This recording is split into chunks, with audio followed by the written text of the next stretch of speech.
I used to say, I don't have any kids, and I chose not to have kids, but I used to say if I had kids, I would not encourage them to become an actress or to become an actor. But you know what? I take that back now, and the reason why is because had I not gone and tried, I wouldn't be sitting here today. I wouldn't have gone through this full evolution of pursuing acting and having my heart broken because I wanted it so desperately and it didn't work out the way I wanted it to. And then having to find something else to feed my passion, to fuel and feed my passion, and struggling for almost 10 years to find that. And trying a bunch of different things and volunteering with different organizations and trying this and trying that. Until, it just all was, one thing leading to another. And then here I am, now I'm leading an organization that is all about the things I wanted when I was 18 years old, in a way I couldn't have conceived when I was 18 years old. And now I'm doing the things I would have given my eye teeth to talk to Sony producers and Francis Ford Coppola and people in the industry, agents and artists and actors and actresses in LA and things like that. I would have given my eye teeth when I was 17, 18 years old. Now I'm having those conversations, but I'm ready to have them. Sorry, I just touched my mic. I'm ready to have them. And so I'm almost 42 years equipped to have these conversations and not give away my self-worth and not let the conversations be the reflection of who I am back to me. I'm not dependent on those people to tell me I'm okay, which is when I was 17, 18 years old, a lot of who I was being an actress and being on stage and getting that affirmation back. And I don't think that's a bad thing. I think that that's part of what fuels us as people, community and feedback, and we get to see ourselves reflected in each other. But when we need it from other people, that's when it gets a little dangerous. And so I think the things that made me a great actress, that do make me a great actress, even though I haven't worked in a while, are also the same things that made me not right for the business. Because I was so sensitive and very vulnerable, easily swayed. But you know what? My whole point in saying that is, if you have a dream and it's to wear a frying pan on your head, wear a frying pan on your head.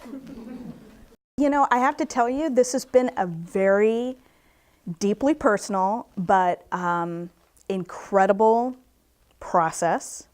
I am going to be 42 in May. Most of my friends have had children. Going into my 30s, at first I was ambivalent. And then I remember a girlfriend telling me, she woke up one day and said, "Where's my child?" She had that, I need to be a mom. And I kept waiting for that to happen, and it never happened. And Ryan and I had lots of talks about it. At one point, I thought that I should have them because I'd be missing out on something. As silly as that sounds, the pressure was so real. I was really afraid that I would be missing out on, I was really afraid that I'd be missing out, which I think has kind of been, as I'm realizing, probably a greater, larger theme in my life. But once I was very comfortable with the decision, and I started to notice, I had a couple of friends who made comments like, out of context, granted, being a mother is the most important thing you could do. And I thought, well, gosh, I really heard that, and I thought, how could you say that? How would you know? How could you know that that's the most important thing? Because that statement relegates me and my actions to not being important. And so that's actually how I started to hear what we call institutionalized racism and sexism, those isms, That's how I started to hear the institutionalized version of it, because at the risk of getting on my soapbox a little bit, we are a culture. We are a culture that is, it is so institutionalized in our culture that people have families. There are family discounts. There are family restaurants. I mean, the thing is, yes, there are others, right? So we have restaurants that were abhorred by the media when they said, don't bring your children. Children aren't welcome here. It's both and. I'm not saying this is a black and white issue, but it's very gray. And so much like when we're starting to talk about women in the boardroom and Lean In with Sheryl Sandberg and Marie Slaughter's Women Can Have It All and things like that. I mean, it's the same. The things we say, that's why, and this is why, it just goes back to why we've been really pushing for everybody to come see McFarland. Because when something is institutionalized, that means we don't see it. And so when an aunt, a well-meaning aunt, or a parent says, when are you going to have kids? That implies that I should be having children. And that implies that by choosing not to have children, I am choosing incorrectly. So when are you going to get married? When are you going to have kids? When are you,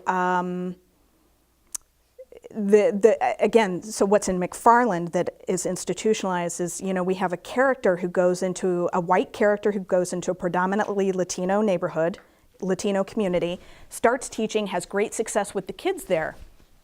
But there is a moment in the film where no matter how much talking about it we've done, how much good feeling, and we've agreed not to say this, and we're going to try to do that, there is something so entrenched in the understanding of what our differences mean.